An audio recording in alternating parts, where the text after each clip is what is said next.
Hello friends, स्वागत है आप सभी का अपना यूट्यूब चैनल आइकॉनिक एस्पिरेंट्स पे। साथियों, आप सभी को इस यूट्यूब चैनल पे इस पूर्वालोकन के सीरीज में आप सभी का स्वागत है। अभी हम लोग साथियों 2023 का सारा पूर्वालोकन घटना चक्र का अध्ययन कर रहे हैं, जिसमें हम लोग इतिहास का बहुत ही बेहतर ढंग से अध्ययन कर रहे हैं साथियों। और हम लोग सामान्य ज्ञान अर्थात साइंस का भी हम लोग साथियों इस पूर्वालोकन के अध्ययन सीरीज को स्टार्ट कर दिए हैं। इससे आपका काफ़ी ज़्यादा एग्ज़ाम में आने वाले जो भी एग्ज़ाम है साथियों, उससे काफ़ी ज़्यादा आपका फ़ायदा होगा। खासकर साथियों आपको 69 आप देने वाले हैं। अगर सितंबर में 69 का पेपर होने वाला साथियों, अगर आप 69 देने वाले हैं तो 100% साथियों यहाँ से आपको बहुत ही ज़्यादा फ़ायदा होने वाला है। और साथियों पिछले बार 68 में देखा गया है कि थोड़ा सा साइंस का जो पेपर था साथियों, वो साइंस का जो क्वेश्चन था टफ था। इसको ध्यान में रखकर साथियों हम आपको साइंस का बहुत ही अच्छे ढंग से पूरा एग्ज़ाम से पहले कंठस्थ रिवाइज करवा देंगे साथियों। जितना भी लगभग आपको कह ले कि जितना भी 1992 से साथियों 2022 तक के जितना भी बीपीएससी में प्रश्न पूछा गया, इन सभी प्रश्नों का हम बारीकी से अध्ययन आपका करवा रहे हैं, रिवाइज करवा रहे हैं साथियों। और इस सीरीज में बस इतना हम आपसे चाहते हैं कि आप लोग पूरा वीडियो ज़रूर देखें और जुड़े रहें और लोगों को अधिक से अधिक इस सेशन से जोड़े साथियों। हम बहुत ही ज़्यादा आपके लिए मेहनत कर रहे हैं और ईमानदारी पूर्वक सब कुछ कर रहे हैं साथियों। बस आपसे रिक्वेस्ट यही है कि आप लोग चैनल पे बने रहें। तो चलिए साथियों स्टार्ट करते हैं आज का ये सेशन, सामान्य ज्ञान का पूर्वालोकन 2023। ठीक है साथियों, अभी ऑलरेडी अपलोड हो रहा है साथियों हिस्ट्री का भी, जो कि प्राचीन हो गया है, मध्यकालीन हो गया और आधुनिक चल रहा है। बहुत ही अच्छे ढंग से साथियों पार्ट 3, 4, 5 जो भी जाना है जा रहा है, लेकिन बहुत ही अच्छे ढंग से हम पूरा विस्तार से तथ्यों के साथ आपका यह सेशन चला रहे हैं, ताकि उन सभी साथियों को फ़ायदा हो जो 69 देने वाले हैं। बिहार दरोगा आने वाला है साथियों, बिहार कांस्टेबल आने वाला, और बिहार में बहुत सारे वैकेंसी आने वाली हैं साथियों। तो आप लोग रेडी हो जाइए और सेशन से जुड़े रहें। चलिए साथियों हम लोग चलते हैं सेशन की ओर। चलिए साथियों, हम लोग पिछले अध्याय में प्रकाश लाइट चैप्टर के बारे में हम लोग पढ़ रहे थे साथियों। ठीक है, लाइट चैप्टर के बारे में हम लोग बहुत ही अच्छे ढंग से पढ़ रहे थे और इसमें हम लोग लगभग साथियों 50 क्वेश्चन तक किए थे। ठीक है, आज यहाँ से आगे से हम लोग बात करने वाले साथियों, तो आप लोग रेडी रहिए। देखिए साथियों, इसमें बहुत सारा का सारा साइंस कवर करवाया गया है साथियों। आप सभी को पता होगा, पूर्वालोकन आप सभी पढ़े होंगे पहले भी, लेकिन साथियों हम वो चैप्टर इसमें से उठा रहे हैं जो कि बार बार बीपीएससी हो, यूपीपीएससी हो, जेपीएससी हो, इन सभी स्टेट पीसीएस में बार बार वह चैप्टर से प्रश्न उठाए जाते हैं। हम उसी को आपको बार बार रिवाइज करवाएंगे ताकि एग्ज़ाम से पहले आपके दिमाग में पूरी बैठ जाए वो चीज़। ठीक है साथियों, तो मेरा प्रयास यही है। और 2-3 प्रश्न ऐसे होते हैं हर पेपर में जो अपवाद होते हैं, तो उसके लिए टेंशन नहीं लेना है। जो मेन हम लोग का होगा साथियों, वो जो नंबर उठाने वाला क्वेश्चन होगा उसको हम लोगों को नहीं छोड़ना है। तो साथियों प्रश्न है आपका 50 नंबर प्रश्न, जो कि आज से पहला कह सकते हैं। पहला प्रश्न है साथियों कि दूरदर्शन के संकेत एक निश्चित दूरी के बाद नहीं मिल सकते हैं, क्योंकि साथियों याद रखिएगा पृथ्वी की सतह वक्राकार है। साथियों याद रखेंगे, बहुत ही इंपॉर्टेंट है। क्यों है, थोड़ा तथ्यों की ओर बात करते हैं। तो साथियों पृथ्वी की सतह वक्राकार होने के कारण दूरदर्शन के संकेत एक निश्चित दूरी के बाद नहीं मिल सकते, क्योंकि सिग्नल्स पृथ्वी की सतह से न टकरा कर आगे बढ़ जाएंगे। ठीक है साथियों, तो ये इस चीज़ को याद रखिएगा। कारण क्या है, अगर आपसे ऐसा प्रश्न पूछा जाए तो आप तो सही जवाब देंगे, लेकिन अगर पलट दिया जाए क्वेश्चन तब भी आप जवाब दे पाएंगे। और साथियों इस बार देख रहे होंगे कि बीपीएससी का ट्रेंड बदल गया है। अब आसान क्वेश्चन को भी टफ बना दिया जाता है साथियों बीपीएससी में, तो थोड़ा सा रेडी तो रहना होगा है। चलिए, दूरदर्शन प्रसारण में श्रव्य संकेतों का प्रेषक करने के लिए प्रयुक्त तकनीकी है कौन सा है साथियों? तो इसका सही आंसर होगा आवृत्ति मॉड्यूलर। जिससे आवृत्ति मॉड्यूलन इसका सही आंसर हो जाएगा। चलिए जानते हैं। तो श्रव्य संकेतों के प्रेषण हेतु आवृत्ति मॉड्यूलन साथियों फ्रीक्वेंसी मॉड्यूलेशन तकनीकी का प्रयोग किया जाता है। इस तकनीकी से प्रसारित संकेत किसी भी प्रकार के शोर तथा विकृति से मुक्त होते हैं। याद रखिएगा इसके चलिए आगे है, कह रहा है दृष्टिपटल रेटिना पर जो चित्र बनता है साथियों वह क्या होता है, तो वह वस्तु से छोटा होता है, वह उल्टा होता है। इस चीज़ों को याद रखेंगे। चलिए थोड़ा सा इसके बारे में जान लेते हैं। तो साथियों रेटिना पर वस्तु का प्रतिबिंब उल्टा, छोटा व वास्तविक बनता है। याद रखिएगा इस चीज़ को। प्रतिबिंब बनने का संदेश दृश्य तंत्रिकाओं द्वारा मस्तिष्क तक पहुंचता है और वह मस्तिष्क हमें दिखाई देने लगती है। साथियों रेटिना पर बना वस्तु का प्रतिबिंब उल्टा होता है और रेटिना अनुभव के आधार पर यह हमें सीधी दिखाई पड़ती है। यह भी आप लोग याद रखिएगा साथियों। नेक्स्ट है आपका कि अभिनेत्र लेंस द्वारा किसी वस्तु का किस प्रकार का प्रतिबिंब रेटिना पर बनाया जाता है साथियों। तो इसका क्या आंसर हो जाएगा, क्या वह सीधी तथा वास्तविक, या फिर सीधा तथा आभासी, या फिर साथियों इसका कोई और आंसर हो जाएगा, ये भी हम लोग देख लेते हैं। तो साथियों इसका सही आंसर आपका उल्टा तथा वास्तविक हो रहा है। ठीक है साथियों, तो इस चीज़ को ध्यान रखिएगा।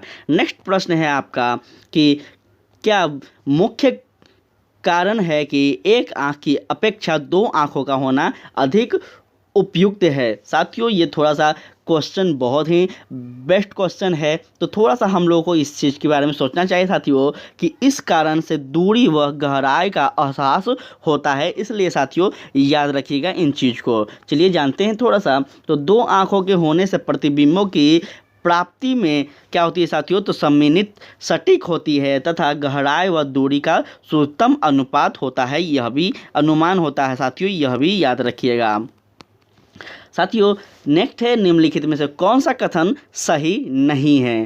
साथियों क्या ऑप्शन ए मनुष्य का कान 1000 हर्ट्ज पर सबसे सुग्राही होता है, या फिर साथियों मनुष्य की आंख लाल रंग के लिए सबसे अधिक सुग्राही होती है, सुनने की दृढ़ता 1/10 सेकेंड होता है साथियों, या फिर दृष्टि की दृढ़ता 1/60 सेकेंड होता है। कौन सा इसमें सही होगा, तो साथियों इसका सही कथन आपका ऑप्शन नंबर बी मनुष्य की आंख लाल रंग के लिए सबसे अधिक सुग्राही होती है, इसका सही कथन ये हो जाएगा। चलिए जान लेते हैं थोड़ा सा साथियों।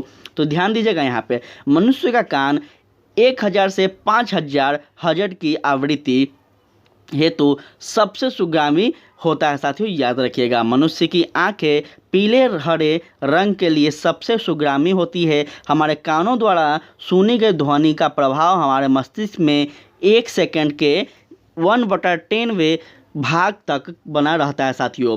अगर 1/10 सेकंड के समाप्त होने से पूर्व कोई दूरी ध्वनि सुनाई देती है तो समझ लेना है कि दोनों ध्वनियाँ छाप आपस में मिल सकती है और हमारा मस्तिष्क दोनों में फर्क नहीं कर पाता है। ठीक है साथियों, इस चीज़ को ध्यान रखिएगा। आगे कह रहा है कि दृष्टि की दृढ़ता, साथियों दृष्टि की दृढ़ता से तात्पर्य है कि जब कोई चित्र रेटिना पर बनता है तो वह क्या करता है साथियों, वह सेकंड के 1/60 भाग तक क्या करता है साथियों, 1/16 भाग तक मानव मस्तिष्क पर अंकित रहता है, यह भी याद रखिएगा। इसलिए साथियों ऑप्शन नंबर बी क्या हो जाएगा, असत्य है। इस बात को याद रखिएगा साथियों। ठीक है, यहाँ पे क्या पूछा जा रहा था, कथन सही है, लेकिन कथन जो बी है साथियों असत्य है, लेकिन इसमें सही माना गया है। ऑप्शन नंबर बी को ध्यान रखेंगे। चलिए आगे कह रहा है साथियों कि पूर्ण सूर्य ग्रहण के दौरान सूर्य को सीधा देखने से आँख में अपरिवर्तनीय क्षति पहुँचती है। रेटिना का जलना सूर्य की किरणों से के निम्न घटनाओं में से किस एक के कारण होता है। साथियों इसका सही आंसर क्या हो जाएगा, इसका सही आंसर हो रहा है आपका option number C ultraviolet प्रकाश के कारण होता है साथियों, याद रखिएगा। चलिए जान लेते हैं थोड़ा इसके बारे में हम लोग। तो ध्यान देंगे साथियों, पूर्ण सूर्य ग्रहण के दौरान जब सूर्य का प्रभाव मंडल चंद्रमा से पूरी तरह ढक जाता है, उस समय सूर्य को नंगी आंखों से देखना क्या हो जाता है साथियों, देखा जा सकता है, परंतु आंशिक वलयाकार या पूर्ण सूर्य ग्रहण के आंशिक चरण को नंगी आंखों से देखना सुरक्षित नहीं होता है साथियों, याद रखिएगा।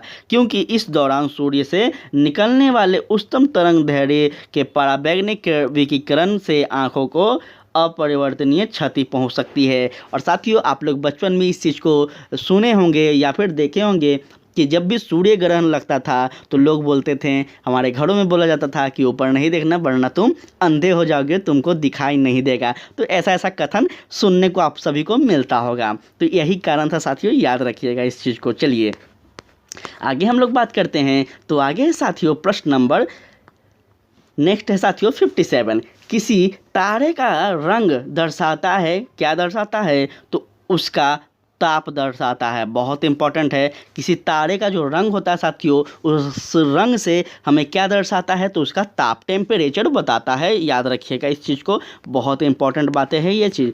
चलिए जान लेते हैं थोड़ा कथनों को। तो साथियों विशाल तारे स्वतः चमकदार गैसों के पिंड हैं, सभी को पता होगा, जो स्वयं के गुरुत्वाकर्षण बल के परस्पर बंधे रहते हैं। भार के अनुपात में तारों में 70% हाइड्रोजन, 28% हीलियम, 1.5% कार्बन और नाइट्रोजन एवं ऑक्सीजन तथा 0.5% लौह तथा अन्य भारी तत्व होते हैं। साथियों याद रखेंगे, तारों का सतत स्पेक्ट्रम ही इसके रंगों का निर्धारण करता है और किसी तारों का रंग वस्तुतः उसके ताप को दर्शाता है। साथियों याद रखिएगा, सर्वाधिक गर्म तारों में स्पेक्ट्रम के नीले भाग के अधिकांश ऊर्जा क्या होती है? तो उत्सर्जित होती है। साथियों यह भी याद रखिएगा, ये नीले दिखाई देते हैं, जबकि सबसे गर्म तारे साथियों लाल दिखाई देते हैं। यह भी ध्यान दीजिएगा आप लोग। सबसे गर्म तारों में से सबसे कम गर्म तारों के रंग का क्रमशः क्या होता है साथियों? तो इस प्रकार होता है नीला। नीला होता है साथियों, जो कि 5 कह सकते हैं हम लोग 50,000 माइनस क्या कर सकते हैं हम लोग साथियों? ध्यान दीजिएगा थोड़ा सा, 50,000 माइनस क्या कर सकते हैं? तो 28,000 केलियम। उसके बाद साथियों नीला श्वेत 28,000 से साथियों क्या कर सकते हैं हम लोग? तो आप यहाँ ध्यान दीजिएगा, ठीक है। इसी प्रकार से ये डाटा है साथियों, आप लोग टेलीग्राम पे हम सब कुछ भेज देंगे, तो डाटा को आप लोग ध्यान में रख लीजिएगा। इन सभी डाटा को उतना ज़रूरत नहीं है, जो ज़रूरत है बस यह ज़रूरत है कि रंग बदलते क्यों है, टेम्परेचर बदलते क्यों हैं और कैसे बदलते हैं, ये ध्यान में हम सभी को रखना होगा, ठीक है। चलिए जान लेते हैं। आगे का प्रश्न है कि वायुमंडल में प्रकाश के विसरण का कारण है, क्या है वो कारण? तो वह कारण आपका क्या है साथियों? धूल कण है। याद रखेंगे, थोड़ा जान लेते हैं यह विसरण होते क्या हैं साथियों। सूर्य का प्रकाश विभिन्न रंगों का मिश्रण होता है, सबको पता होगा, ये बात सबको पता होगा बिल्कुल। जब वह वायुमंडल से होकर गुजरता है तो मार्ग में आने वाले हवा के अणुओं तथा धूल एवं अन्य पदार्थों में के सूक्ष्म कणों द्वारा इसका परिकर्ण हो जाता है साथियों। यही कारण है क्या कि धूलकण के कारण क्या होता है साथियों? तो वायुमंडल में प्रकाश के विसरण होते हैं, ठीक है। नेक्स्ट कह रहा है साथियों, वातावरण में प्रकाश का विसरण निम्नलिखित की वजह से होता है। तो साथियों इसका सही आंसर क्या होगा? इसका सही आंसर वही होगा साथियों, धूलकण। नेक्स्ट हम लोग बात करते हैं, कह रहा है वायुमंडल में प्रकाश के प्रसार का कारण है, क्या है वो कारण? तो वही कारण है साथियों, इसका क्या है? धूलकण कारण है। तो यह चीज़ को ध्यान में रखेंगे। चलिए जानते हैं नेक्स्ट हम लोग कि निम्नलिखित कथनों पर विचार कीजिए। कौन सा कथन है? तो कथन नंबर 1, यदि मेजेटा रक्तभाव नील लोहित, याद रखिएगा थोड़ा टफ है, यदि रक्त विजेटा और पीले रंग के दो मृग एक दूसरे से काटते हो तो साथियों प्रतिच्छेदित क्षेत्र का रंग लाल होगा। क्या कथन ए सही है या फिर नेक्स्ट हम लोग देखते हैं, यदि साथियों यहाँ ध्यान दीजिएगा, यदि सायन और मेजेटा रंग के दो वृत्त एक दूसरे को काटते हो तो प्रतिच्छेदित क्षेत्र का रंग नीला होगा। कथन कौन सा सही है? क्या वो सही थी? केवल एक सही है, केवल 2 है, या फिर 1 और 2 दोनों है? तो साथियों 1 और 2 दोनों कथन क्या है आपका सही है। चलिए जान लेते हैं थोड़ा डिटेल में इस चीज़ को, तो यहाँ ध्यान दीजिएगा। चलिए, जिस प्रकार लाल, हरा तथा नीला को प्राथमिक रंग माना जाता है साथियों, उसी प्रकार हरिताभ नीला, रक्तभाव व नील लोहित तथा पीला को भी क्या माना जाता है? प्राथमिक वर्णक, प्राइमरी पिगमेंट माना जाता है। याद रखिएगा, प्राथमिक रंगों या वर्णकों को आपस में मिलाने से श्वेत रंग या वर्णक प्राप्त होता है। जब रक्त भाव नील लोहित तथा पीले रंग के दो वृत्त को मिलाते हैं तो प्रतिच्छेदित क्षेत्र का रंग क्या होता है? लाल होता है। कोई दिक्कत? अतः कह सकते हैं कि ए सही है, एक सही है। उसी तरह साथियों हरिताभ नीला और रक्तभाव नील लोहित रंग को मिलाने पर प्रतिच्छेद क्षेत्र का रंग नीला होता है। अतः कथन 2 भी क्या है साथियों? सही है। इसी प्रकार कथन नंबर 1 और 2 दोनों क्या हो गया? सही हो गया। चलिए आगे हम लोग बात करते हैं। सेशन कैसा लग रहा है आप लोग कमेंट में ज़रूर बताया करें। आप सभी से रिक्वेस्ट है कि कमेंट किया करें। आप सभी का कमेंट का हम इंतज़ार करते हैं। कमेंट का इंतज़ार करने का मतलब यह है कि हमें पता चले कि हम जो क्लास ले रहे हैं या क्या हम समझाने में सक्षम हैं या नहीं हैं। आप लोग बताया करें क्या हम जो टॉपिक ले रहे हैं वो आपके लिए फ़ायदेमंद है या नहीं है। तरह तरह की चीज़ें हैं तो आप लोग कमेंट करके हमें बताया ज़रूर करें ताकि हमें पता चले कि हम जो कर रहे हैं वो सही है या फिर इसमें बदलाव करने की ज़रूरत है। तो आप लोग कमेंट ज़रूर किया करें। आप सभी से रिक्वेस्ट करते हैं। कह रहा है प्रकाश का रंग निर्धारित होता है, किसके कारण होता है? तो याद रखिएगा तरंग दैर्ध्य के कारण होता है साथियों। इस चीज़ को याद रखिएगा। चलिए जान लेते हैं थोड़ा सा। तो कहता है कि प्रकाश का रंग का निर्धारण उसके तरंग दैर्ध्य से होता है। कोई दिक्कत? याद है रखिएगा इस चीज़ को। आपसे ऑब्जेक्टिव यहाँ पे भी बन सकता है। उसके बाद कह रहा है भिन्न भिन्न रंग के प्रकाश का तरंग दैर्ध्य भिन्न भिन्न होता है और लाल रंग के प्रकाश का तरंग दैर्ध्य सबसे अधिक व बैंगनी रंग का प्रकाश का तरंग दैर्ध्य सबसे कम होता है साथियों। इस चीज़ को आप लोग बहुत ही ध्यान से याद रखेंगे। क्लास को 1 बार 2 बार 3 बार देखेंगे, पूरा साइंस का बादशाह बन जाएंगे। आप लोग टेंशन ना लें। चलिए कहता है निम्न में से किस रंग का सबसे लंबा तरंग दैर्ध्य है? साथियों इसका सही आंसर हो जाएगा आपका लाल। ऑप्शन नंबर डी बिल्कुल सही होगा। चलिए जान लेते हैं थोड़ा सा इसके बारे में। तो लाल रंग का तरंग दैर्ध्य सबसे अधिक होता है जिसका मान 7.5 इंटू 10⁻⁻5 सेंटीमीटर होता है साथियों। कोई दिक्कत? बैंगनी रंग का तरंग दैर्ध्य सबसे कम होता है जिसका मान होता है 4 इंटू 10⁻⁻5 सेंटीमीटर। कोई दिक्कत साथियों? तो आप लोग बताएं। चलिए नेक्स्ट कहता है सबसे कम वेव लेंथ तरंग दैर्ध्य वाला प्रकाश होता है। कौन होता है? तो आपका बैंगनी होता है। कोई दिक्कत? चलिए आगे बात करते हैं। चलिए नेक्स्ट कह रहा है क्या कि दृश्य वर्ण क्रम में सबसे कम तरंग दैर्ध्य वाला रंग है। कौन सा है भाई? तो वह है आपका कौन सा? बैंगनी। ठीक है साथियों बैगनी है। इस चीज़ को ध्यान रखिएगा। चलिए नेक्स्ट हम लोग बात करते हैं। नेक्स्ट कह रहा है प्रश्न, यहाँ पे ध्यान दीजिएगा। निम्नलिखित में से किस में उच्चतम ऊर्जा होती है? साथियों उच्चतम ऊर्जा उसमें किस में होती है? तो नीला प्रकाश में होता है। याद रखिएगा। थोड़ा तथ्यों की ओर बात करते हैं तो ध्यान दीजिएगा। किसी तरंग की ऊर्जा उसके तरंग दैर्ध्य के व्युत्क्रमानुपाती होता है साथियों। याद रखिएगा। दृश्य प्रकाश किरणों में बैंगनी, तंदुप्रांत, जामुनी एवं नीले रंग का तरंग दैर्ध्य न्यूनतम तथा लाल रंग का तरंग दैर्ध्य अधिकतम होता है। इसलिए प्रश्नगत चारों रंगों के प्रकाशों में नीले रंग की ऊर्जा उच्चतम तथा लाल रंग की न्यूनतम होती है। यह कथन आप लोग याद रखिएगा। चलिए कहता है नेक्स्ट प्रश्न कि सफ़ेद प्रकाश में उपस्थित निम्नलिखित रंगों में से कौन सा रंग शीशा के प्रिज्म द्वारा सबसे कम विचलित होता है साथियों? तो इसका सही कथन हो जाएगा आपका ऑप्शन नंबर बी लाल रंग। ठीक है साथियों लाल रंग हो रहा है यहाँ पे, याद रखिएगा। ठीक है चलिए आगे हम बात करें साथियों। तो आगे कह रहा है इसका कथन कि निर्वात अथवा वायु में विभिन्न रंगों के प्रकाश का वेग एक समान किंतु किसी अन्य पदार्थ में भिन्न भिन्न होता है। याद रखिएगा साथियों किसी पदार्थ का अपवर्तनांक रिफ्लेक्टिव इंडेक्स विभिन्न रंगों के प्रकाश के लिए भिन्न भिन्न होता है और कांच शीशा में बैंगनी रंग वॉयलेट लाइट के प्रकाश का वेग सबसे कम होता है साथियों। यह भी ध्यान रखिएगा। लाल रंग के प्रकाश का वेग सर्वाधिक होता है। इस कारण साथियों कांच के प्रिज्म से गुजरने पर सफ़ेद प्रकाश उपस्थित क्या होता है? विभिन्न रंगों में से लाल रंग सबसे कम होता है जबकि बैंगनी रंग सबसे अधिक क्या होता है साथियों? तो विचलित होता है। और यह कथन आप याद रखेंगे, बहुत इंपॉर्टेंट है। चलिए साथियों आगे हम लोग बात करते हैं। नेक्स्ट प्रश्न कथन ए कहता है क्या कि प्रकाश के दृश्य वर्ण क्रम में लाल प्रकाश हरे प्रकाश की अपेक्षा अधिक उज्ज्वल होती है साथियों। क्या यह सही है या फिर नेक्स्ट हम लोग कथन देख लेते हैं। लाल प्रकाश का तरंग दैर्ध्य हरे प्रकाश के तरंग दैर्ध्य से सबसे अधिक होता है। साथियों इन दोनों कथनों को हम लोग देख लेते हैं कि कथन कौन सा सही है। तो देखिए साथियों, कथन ऑप्शन नंबर ए है कि ए तथा आर दोनों सही है, आर ए की सही व्याख्या है, तथा बी है साथियों ए आर दोनों सही है परंतु आर ए की सही व्याख्या नहीं है। क्या सही है साथियों? ए सही है परंतु आर गलत है, या फिर ए गलत है साथियों आर सही है? कौन सा कथन सही हो जाएगा बताते चलिएगा आप लोग। और कथन नंबर डी हो रहा है साथियों आपका सही कि ए सही है, ए गलत है परंतु आर क्या है साथियों? सही है। चलिए थोड़ा सा इसके बारे में हम लोग एक्सप्लेन कर लेते हैं, चीज़ों को समझ लेते हैं।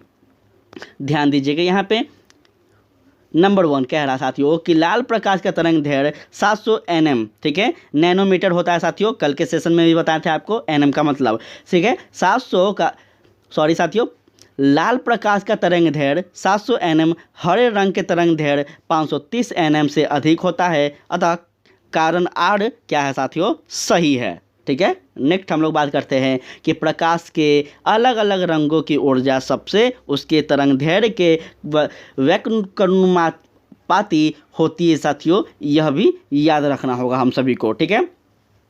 तो इस प्रकार से है साथियों कथन नंबर क्या हो गया आपका?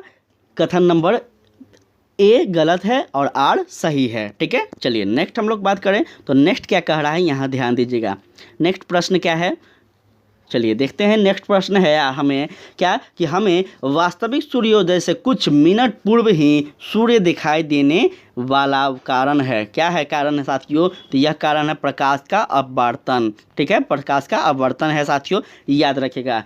और ये सभी को पता होगा, यह क्लास 6 के एनसीईआरटी में ही पढ़ाया जाता है साइंस में कि यह कारण क्यों है, ठीक है। प्रकाश के अपवर्तन के कारण साथियों सूर्योदय के कुछ समय पहले तथा सूर्योदय के कुछ समय बाद तक सूर्य क्षितिज के नीचे क्या होती है साथियों? क्षितिज के नीचे होने पर भी दिखाई पड़ता है, यह कारण है, याद रखिएगा, ठीक है। क्षितिज के समीप सूर्य एवं चंद्रमा के दीर्घ वृत्ताकार दिखाई देने का कारण क्या है साथियों? इसका सही कारण हो जाएगा अपवर्तन, ठीक है, अपवर्तन हो जाएगा साथियों, याद रखेंगे। चलिए जान लेते हैं। क्षितिज के समीप सूर्य एवं चंद्रमा के दीर्घ वृत्ताकार दिखाई देने वाला का कारण प्रकाश का अपवर्तन हो जाएगा साथियों, कोई दिक्कत आप सबको? चलिए आगे कहता है सूर्य के प्रकाश के अदृश्य भाग के से प्रकाश संश्लेषण किया जाता है, कुछ किया जाता है, कुछ क्या है साथियों? तो बैक्टीरिया द्वारा क्या किया जाता है साथियों? क्वेश्चन को आप लोग समझे होंगे, नहीं फिर से समझा रहे हैं। क्या हो रहा है? सूर्य के प्रकाश के अदृश्य भाग से प्रकाश संश्लेषण किया जाता है, किसके द्वारा? तो बैक्टीरिया के होता है साथियों, याद रखिएगा। थोड़ा डिटेल में आपको समझा देते हैं। तो कह रहा है गहरे समुद्र के सतह से 400 से 8000 फीट तक, ठीक है, गहराई में पाए जाने वाले जीवाणु जैसे ग्रीन सल्फर बैक्टीरिया अवरक्त विकिरण के प्रयोग द्वारा प्रकाश संश्लेषण का ऊर्जा उत्पन्न करते हैं, यही कारण है साथियों, याद रखिएगा। पूरा डिटेल में आपका साइंस कवर हो रहा है, थोड़ा सा आप लोग पेशेंस बनाए रखेंगे। चैप्टर वाइज हम बता रहे हैं साथियों, आपका चैप्टर वाइज आपको साइंस पढ़ने की ज़रूरत नहीं है। जिन स्टूडेंट का साइंस कमज़ोर है या फिर साइंस से भागते हैं उनके लिए बहुत ही फ़ायदेमंद है। आपको पूरा अभी तक के जितना भी प्रश्न बीपीएससी में पूछा गया है आपको पूरा का पूरा इस चैनल पे बीपीएससी का सारा क्वेश्चन मिलेगा, और इसमें से आपको 100% कह सकते हैं कि 30 क्वेश्चन पूछा जाता है साइंस में, लेकिन आप 15 तो 100% लगा कर ही आओगे, ठीक है। तो सेशन से जुड़े रहिएगा, बस इतना ही हम आपको कहेंगे, आपको बहुत ही ज़्यादा फ़ायदा होगा। ये चीज़ आप देखेंगे जब सितंबर में आप पेपर देंगे तब। ट्रैफिक सिग्नल में लाल प्रकाश प्रयुक्त होता है, क्यों होता है? क्योंकि इसकी तरंग की धैर्य लंबाई सर्वाधिक होती है साथियों, यही कारण होता है, ठीक है। चलिए जानते हैं थोड़ा सा चीज़ों को। देखिए लाल रंग का तरंग दैर्घ्य सबसे अधिक होता है, ठीक है, पहला बात कोई, जबकि बैंगनी रंग का तरंग दैर्घ्य सबसे कम होता है। परिकर्ण तरंग दैर्घ्य के व्युत्क्रमानुपाती होता है साथियों, अतः लाल रंग सबसे कम प्रकीर्णित होता है, और यह दूर से सर्वाधिक स्पष्ट दिखाई देता है। इसी कारण ट्रैफिक सिग्नल का क्या होता है साथियों, लाल रंग का प्रकाश प्रयुक्त किया जाता है। अब समझ गए कि लाल रंग ट्रैफिक सिग्नल में क्यों किया जाता है। कोई दिक्कत, कोई पूछेगा आप बता पाओगे। चलिए नेक्स्ट कह रहा है साथियों कथन नंबर ए कि खतरे का सिग्नल लाल रंग का बनाया जाता है। कथन आर, लाल रंग का प्रकीर्ण सबसे कम होता है। सही उत्तर का चयन नीचे दिए गए कोड की सहायता से कीजिए। चलिए जान लेते हैं नीचे दिए गए कोड की सहायता से हम लोग। तो यहाँ पे आप लोग ध्यान दीजिए, ऑप्शन नंबर ए तथा आर दोनों सही तथा आर ए की सही व्याख्या नहीं है। या फिर साथियों ए तथा आर दोनों सही परंतु ए और आर की सही व्याख्या नहीं है। यह सही व्याख्या है और यह सही व्याख्या नहीं है। ए सही है परंतु आर गलत है, ए गलत है या फिर आर सही है। साथियों कौन सा सही होगा, तो आप यहाँ पे ऑप्शन नंबर ए लगा दीजिएगा। ए तथा आर दोनों सही है तथा आर और ए की सही व्याख्या की गई है, इस पर आप स्पष्ट रहिएगा। ठीक है, चलिए जान लेते हैं, थोड़ा सा हम लोग एक्सप्लेन कर देते हैं इस चीज़ों को। तो चलिए ध्यान देते हैं कि खतरे का सिग्नल लाल रंग का बनाए जाने का प्रमुख कारण यह है कि लाल रंग का सबसे कम प्रकीर्णित होता है। साथियों यह दूर से सर्वाधिक स्पष्ट दिखाई देता है और वायु कणों में कम विकिरित होने वाला लाल रंग व्यक्तित्व अधिक मात्रा में पहुंचता है साथियों, और दिखाई भी पड़ता है तथा उद्देश्य की पूर्ति कराता है। साथियों नीले रंग की परिकर्ण सबसे ज़्यादा होता है सूर्य उदय एवं सूर्यास्त के समय। जब सूर्य किरणें सर्वाधिक दूरी तक करती है तब प्रकाश का सबसे अधिक लाल रंग हमारे पास तक पहुंचता है। ये आप लोग देखते होंगे। साथियों जब सूर्य उदय होता है या फिर सूर्य अस्त होता है तो आप सूर्य की ओर देखोगे तो लाल ही आपको दिखाई पड़ेगा। इस चीज़ को आप लोग समझ पा रहे होंगे। यहाँ पे शेष रंगों का मार्ग में परिकर्ण हो जाता है और इसी कारण से हमें सूर्य लाल रंग का दिखाई पड़ता है, यह भी ध्यान रखिएगा। आकाश का रंग नीला होने के कारण साथियों इसी में निहित होता है। और साथियों आगे सूर्य से क्या कह रहा है आपको कि सूर्य से दूर हम सूर्य का प्रकाश नहीं बल्कि परिकीर्ण रंग को देखते हैं, यह भी आप लोग याद रखिएगा।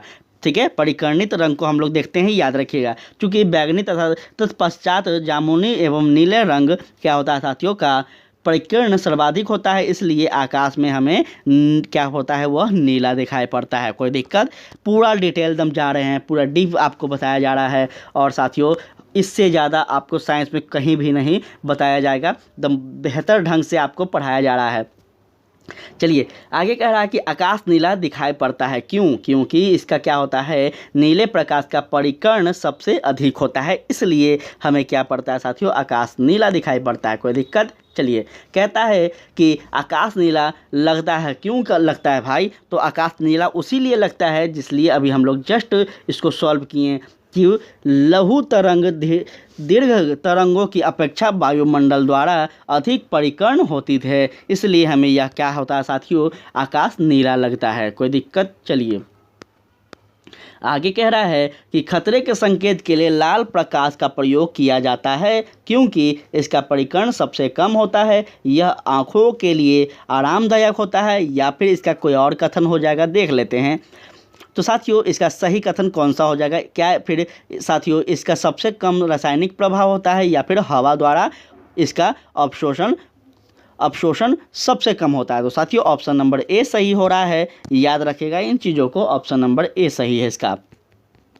आकाश का नीला रंग इस कारण होता है, किस कारण होता है? तो याद रखिएगा ऑप्शन नंबर ए, प्रकाश का परिकर्ण के कारण क्या होता है, आकाश का रंग नीला होता है।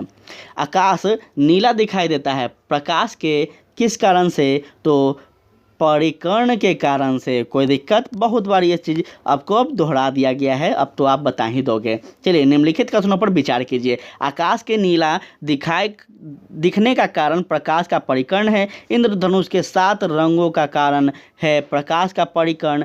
सूर्योदय के समय सूर्य लाल दिखने का कारण है प्रकाश का परिकर्ण। कौन सा सही है? चलिए बताइए। कथन केवल एक सही है, 1 तथा 3 सही है, केवल 2 सही है, 2 तथा 3 सही है। कौन सा है सही? तो साथियों आपका सही आंसर ऑप्शन नंबर बी, ए तथा 3 सही है। 1 तथा और 3 क्या है, सही है। चलिए जान लेते हैं थोड़ा डिटेल में हम चीज़ों को।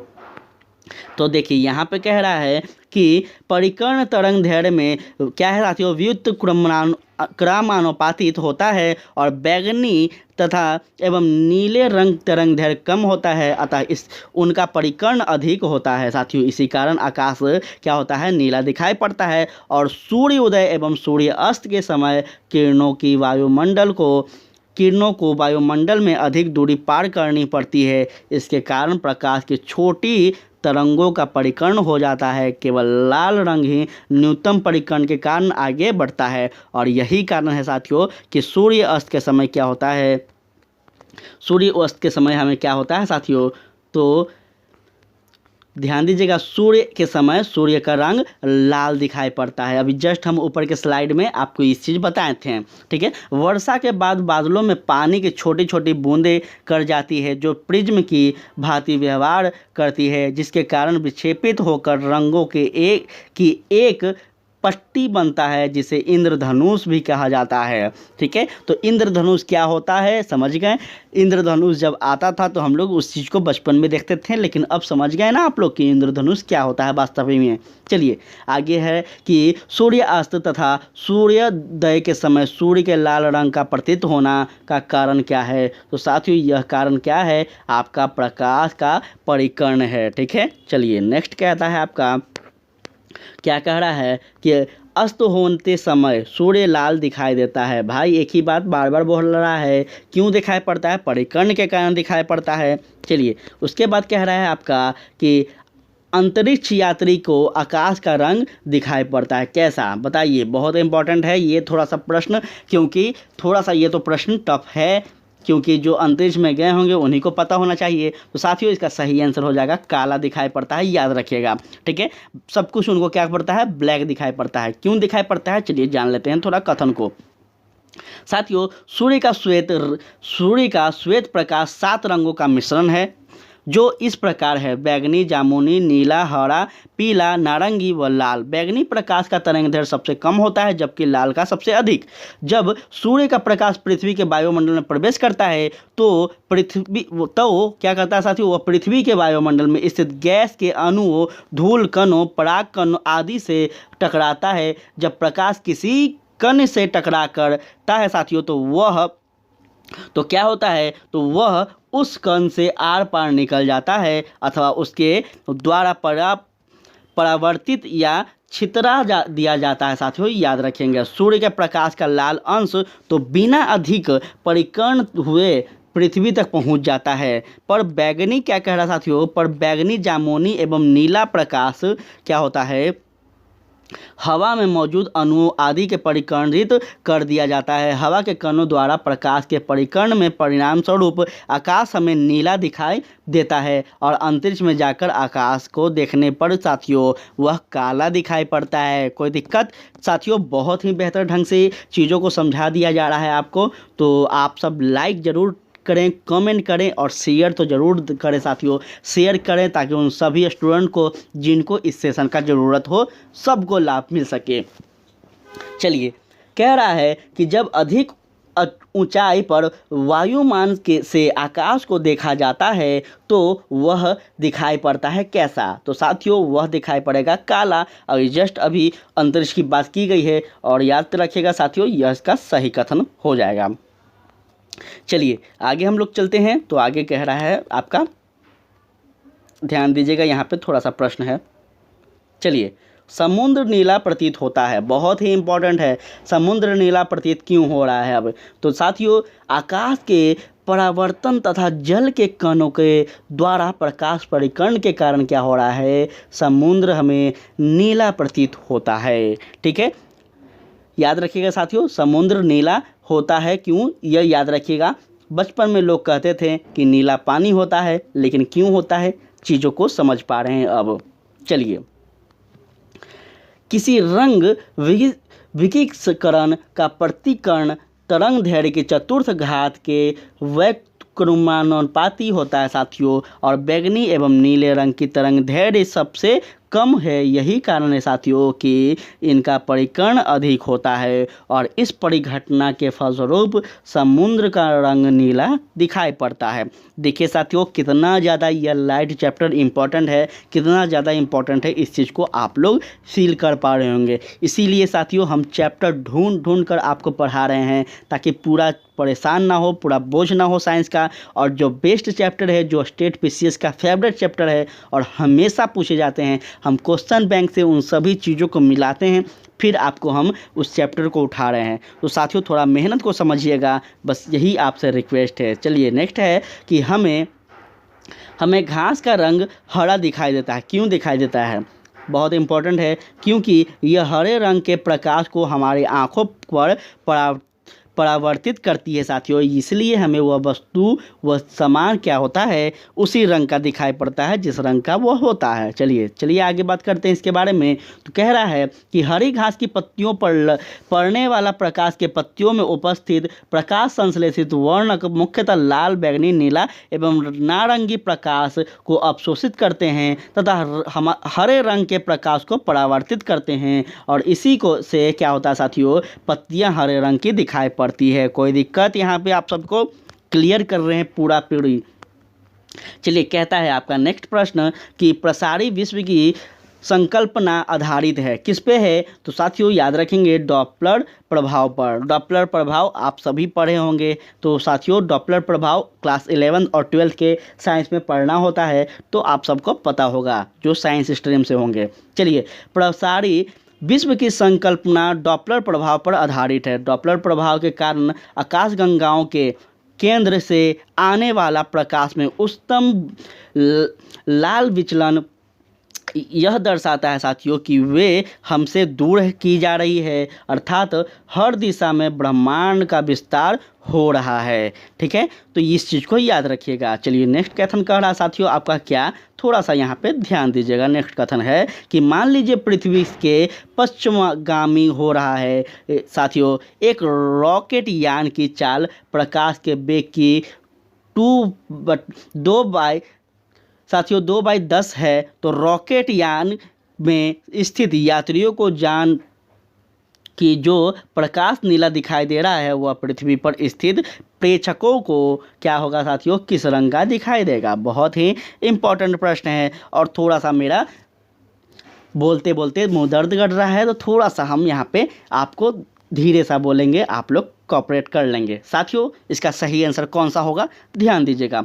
इसका सही आंसर कौन सा होगा साथियों? तो साथियों इसका सही आंसर हो रहा है आपका ऑप्शन नंबर सी, जो कि क्या होगा साथियों, पीला। ठीक है, यह पीला ऑप्शन नंबर सी हो रहा है। चलिए यहाँ पे हम लोग थोड़ा सा देख लेते हैं चीज़ों को।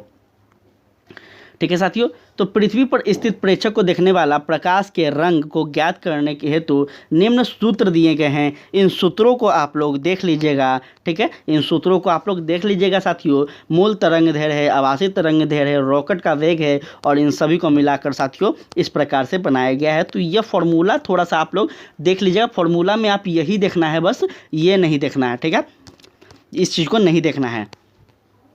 चलिए आगे हम बात करें साथियों, तो आगे हम कह रहा है, एक सेकेंड, चलिए ध्यान दीजिए। नेक्स्ट कह रहा है किसी उत्तल दर्पण द्वारा अंत तथा दर्पण के ध्रुव P के बीच रखे बिंब के प्रतिबिंब की प्रकृति क्या होगी? साथियों इसका सही आंसर आभासी तथा सीधा है, याद रखिएगा। ऑप्शन नंबर ए इसका सही कथन हो रहा है। चलिए थोड़ा सा जान लेते हैं हम लोग इसके बारे में भी। तो साथियों उत्तल दर्पण, जिसे हम लोग कन्वेक्स मिरर कहते हैं, से प्रत्येक दशा में प्रतिबिंब दर्पण के पीछे उसके ध्रुव व फोकस के बीच वस्तु से छोटा, सीधा एवं आभासी बनता है। याद रखिएगा इस कथन को। ठीक है, चलिए नेक्स्ट कह रहा है आपसे कि कार में पीछे की यातायात के दृश्यावलोकन के लिए किस प्रकार के शीशे का प्रयोग किया जाता है? साथियों इसका सही आंसर हो जाएगा आपका उत्तल दर्पण। और इस चीज़ को आप सभी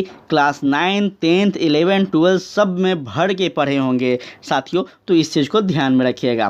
चलिए कह रहा है आगे कि उत्तल दर्पण द्वारा प्रतिबिंब आभासी, सीधे एवं वस्तु से छोटा बनता है। इसके द्वारा काफ़ी बड़े क्षेत्र की वस्तुओं का प्रतिबिंब एक छोटा से क्षेत्र में बन जाता है। इस प्रकार साथियों उत्तल दर्पण का दृश्य क्षेत्र फील्ड व्यू क्या होता है, अधिक होता है। इसलिए इसे मोटर वाहनों तथा बसों में चालक के बगल में क्या करते हैं साथियों, पीछे के ट्रैफिक के दृश्यावलोकन के लिए लगाया जाता है।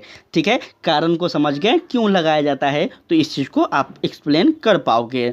चलिए आगे कह रहा है आपका प्रश्न नंबर 90 पे पहुंच चुके हैं, और 90 पे पहुंचने का मतलब है कि आप लोग एक बार सेशन को लाइक करें, प्लीज़ आपसे रिक्वेस्ट है। चलिए, कार के पीछे आने वाले यातायात को देखने के लिए निम्नलिखित प्रकार के दर्पण में से किसका उपयोग होता है। साथियों उत्तल दर्पण का उपयोग होता है। इसमें से कोई दिक्कत होगा तो आप हमें बताएं। वाहनों में पृष्ठ दृष्टि दर्पण के रूप में किस दर्पण को प्रयोग में लाया जाता है साथियों, तो याद रखिएगा सही ऑप्शन हो जाएगा आपका उत्तल दर्पण। साथियों इस चीज़ को ध्यान दीजिएगा आप सभी। ठीक है, चलिए कह रहा है नेक्स्ट प्रश्न कि दाढ़ी बनाने के लिए काम में लेते हैं, किसका लेते हैं साथियों, तो वह अवतल दर्पण आईना का हम लोग प्रयोग करते हैं, याद रखिएगा।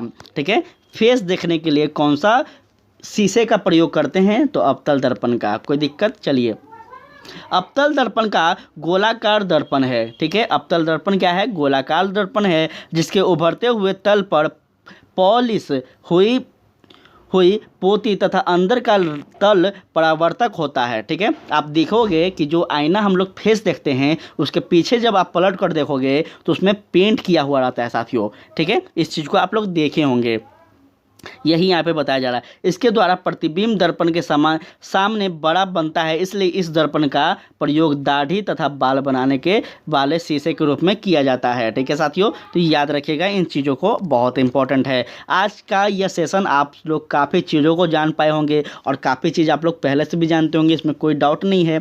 तो साथियों आज का ये सेशन बहुत ही आपके लिए फ़ायदेमंद हो, ऐसा सेशन भरा पड़े मिलेगा आपको साथियों इस चैनल पर। ठीक है, आप लोग अभी 30 सितंबर को आपका पेपर होने वाला है, अभी काफ़ी मंथ है साथियों। ठीक है, तो आप लोगों को यहाँ पे बहुत कुछ मिलने वाला है, ये 100% श्योर है हम। आप लोग बने रहें। धूप से बचने के लिए छाते में रंग संयोजक निम्न में से कौन सा सबसे उचित है साथियों, तो इसका सही आंसर हो जाएगा ऊपर उजला नीचे काला। ठीक है साथियों, ऊपर उजला नीचे काला, ये सही है। ठीक है, याद रखिएगा। चलिए जान लेते हैं। श्वेत रंग का प्रकाश का पूर्णतः परावर्तन है, जिसके बहुत कम मात्रा में ऊष्मा अवशोषित होती है साथियों, याद रखिएगा। अतः छाते की ऊपरी सतह सफ़ेद होना से गर्मी में क्या होता है साथियों, धूप से बचा जा सकता है। साथियों यहाँ पे एक इम्पॉर्टेंट बात आपको बता रहे हैं कि अगर आप काले रंग का कोई शर्ट टी शर्ट पे पहनते हो तो आप देखोगे कि काले रंग के शर्ट टी शर्ट में अभी के समय में, अभी जो गर्मी पड़ रहा है साथियों, इस समय आपको अधिक गर्मी लगेगा, अधिक धूप को क्या करेगी वो अफसोस खींचती है साथियों। ठीक है, तो ज़्यादा आपका बॉडी क्या होगा साथियों, टेम्परेचर होगा, आपका हीट करेगा। इसलिए साथियों यहाँ पे बताया जा रहा है कि सफ़ेद रंग कम होता है। ठीक है, काले रंग की अगर तुलना की जाए तो। चलिए, खगोलीय दूरदर्शी से बना प्रतिबिंब होता है, क्या होता है, तो काल्पनिक और बड़ा होता है। ठीक है, चलिए खगोलीय दूरदर्शी से बना अंतिम प्रतिबिंब आभासी और बड़ा भी होता है, यह भी आप कथन को याद रखिएगा, आपका 1 नंबर यहाँ से भी मिल सकता है। चलिए आगे है, कह रहा है जब दो समांतर समतल दर्पणों के बीच कोई वस्तु रख दी जाती है तो बनने वाले प्रतिबिंब की संख्या होती है, क्या होती है, तो इसका सही आंसर होगा अनंत होती है। इसका कोई फिक्स नहीं होता है संख्या, याद रखिएगा। चलिए जान लेते हैं थोड़ा कथनों को। तो दो समांतर समतल दर्पण के बीच यदि कोई वस्तु रख दी जाए तो बनने वाला प्रतिबिंब की संख्या अनंत होती है, क्योंकि प्रत्येक प्रतिबिंब परावर्तित होकर एक नया प्रतिबिंब बनाता है साथियों, और इस तरह यह क्रम चलता रहता है। जब दो समतल दर्पण थीटा डिग्री कोण पर झुके होते हैं तो साथियों उसके द्वारा उनके मध्य में रखी वस्तु से के बनाए कुल प्रतिबिंबों की संख्या क्या होती है साथियों, तो 360 डिग्री बटा थीटा डिग्री -1 होती है, यह भी आप लोग याद रखिएगा। चलिए आगे हम बात करें तो आगे प्रश्न है कि प्रकाश के एक बिंदु स्रोत को दो समानांतर समतल दर्पण के मध्य रखने पर कितने प्रतिबिंब होते हैं। तो साथियों इसका अनंत हो जाएगा। अभी जस्ट ऊपर बात की गई है कि इसकी कोई संख्या नहीं होती है। जब किसी दर्पण को थीटा कोण से घूर्णित किया जाता है तो परावर्तित किरण का घूर्णन होता है क्या। साथियों याद रखिएगा 2 थीटा होता है, याद रखेंगे इस चीज़ को, ठीक है। चलिए नेक्स्ट कह रहा है, नेक्स्ट से पहले तथ्यों की बात करें कि जब दर्पण पर आपतित प्रकाश किरण की दिशा परावर्तित नहीं होती है तब परावर्तित किरण का घूर्णन कोण दर्पण के घूर्णन कोण से क्या होता है, दोगुना होता है। और यह काफ़ी इंपॉर्टेंट चीज़ है साथियों, याद रखिएगा। कह रहा है 98 प्रश्न, कथन ए, यातायात संकेतों पर जुड़ी हुई कांच की छोटी छोटी मणिकाएं उन पर प्रकाश पड़ने पर तेजी से चमकने लगती है। कथन आर कह रहा है कि प्रकाश पूर्णतः परावर्तित रिफ्लेक्टेड होते हैं जब आपत का कोण निश्चित प्रतिक्रिया से अधिक हो जाता है एवं क्या होता है, अपेक्षाकृत संवहन माध्यम से गुजरता है हुआ प्रकाश एवं अपेक्षाकृत वितरण माध्यम से परावर्तित होता है। तो साथियों क्या होता है, आगे का क्या है, तो कौन सा कथन सही होगा। क्या कथन साथियों, ए, ऑप्शन नंबर ए और आर दोनों सही है और आर ए का सही स्पष्टीकरण है। ए और आर दोनों सही है और आर ए का स्पष्टीकरण सही स्पष्टीकरण नहीं है। आर ए सही है परंतु आर गलत है, ए गलत है या आर सही है। साथियों इसका सही ऑप्शन नंबर ए इसका सही आंसर होगा, ठीक है। चलिए थोड़ा सा जान लेते हैं, ध्यान दीजिएगा। जब प्रकाश संघनन माध्यम से विरल माध्यम में हो जाता है तो क्रांतिक कोण पर या उससे अधिक कोण पर प्रकाश की परिपूर्ण रूप से उसी माध्यम से वापसी हो जाती है, जिस पूर्ण माध्य आंतरिक परावर्तन कहते हैं। साथियों यह मणिकाएं अपेक्षाकृत संघन माध्यम है, अर्थात कह सकते हैं साथियों कि पूर्ण आंतरिक परावर्तन के कारण वे तेजी से चमकती है। इसी प्रकार कथन और कारण दोनों क्या है साथियों, दोनों का कारण कथन का सही स्पष्टीकरण है। इस चीज़ को आप लोग याद रखिएगा, बहुत इंपॉर्टेंट बात है। चलिए आपका 99 नंबर प्रश्न है, प्रकाश में 7 रंग होते हैं, रंगों का अलग करने का क्या तरीका है। साथियों इसका एक है, एक प्रिज्म से रंग को अलग अलग किया जा सकता है, सही कथन ए है।